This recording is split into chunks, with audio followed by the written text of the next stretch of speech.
మేషరాశిలో ఉండేటటువంటి అశ్వని, భరణి, కృత్తిక మొదటి పాదం, ఈ 9 పాదాలు కూడా మేషరాశిలోకి వస్తాయి.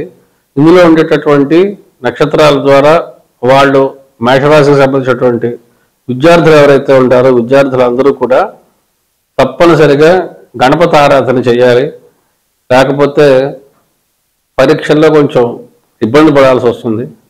అశ్విని నక్షత్రం వాళ్ళకి, భరణి నక్షత్రం వాళ్ళకి, కృత్తిక నక్షత్రం మొదటి పాదం వాళ్ళకి ఏలినాటి శని ప్రభావం కొంచెం గట్టిగా ఉంటుంది. అందువల్ల ఏంటంటే గణపతి ఆరాధన చేసుకోవడం ద్వారా వాళ్ళు విద్యా విషయంలో ఎటువంటి ఆటంకాలు వచ్చినా కానీ వాటిలన్నింటినీ అధిగమించి బయటికి రాగలుగుతారు. తర్వాత భవిష్యత్తు కూడా బాగుంటుంది.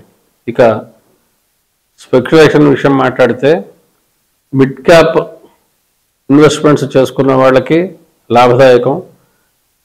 ఎక్కువ కాలం షేర్ మార్కెట్లో డబ్బులు పెట్టుకుని ఎవరైతే ఉంటారో వాళ్ళు నిలబడతారు. ఏదో లాభం వస్తుంది కదా అని చెప్పి అమ్మి మళ్ళీ కొని ఇటువంటి ప్రయత్నాలు మాత్రం ఈ మేషరాశి వారు మాత్రం ఈ 2 సంవత్సరాలు కూడా చేయకండి. వ్యవసాయదారులకి కొంత పర్వాలేదు, వర్షాలు కొంచెం ఇబ్బంది పడినా కానీ ఈ మొదటి వారంలో పర్వాలేదు, రేట్లు అవి కూడా ఇబ్బంది లేకుండానే వస్తాయి. అగ్రికల్చరల్ ప్రొడక్ట్స్ ఎవరైతే అమ్ముతున్నారో వాళ్ళకి ఈ వారం లాభదాయకంగానే ఉంటుంది. ఈ నెల నుంచి కూడా వాళ్ళకి పట్టిందల్లా బంగారం అవుతుంది చెప్పడంలో ఎటువంటి సందేహం లేదు.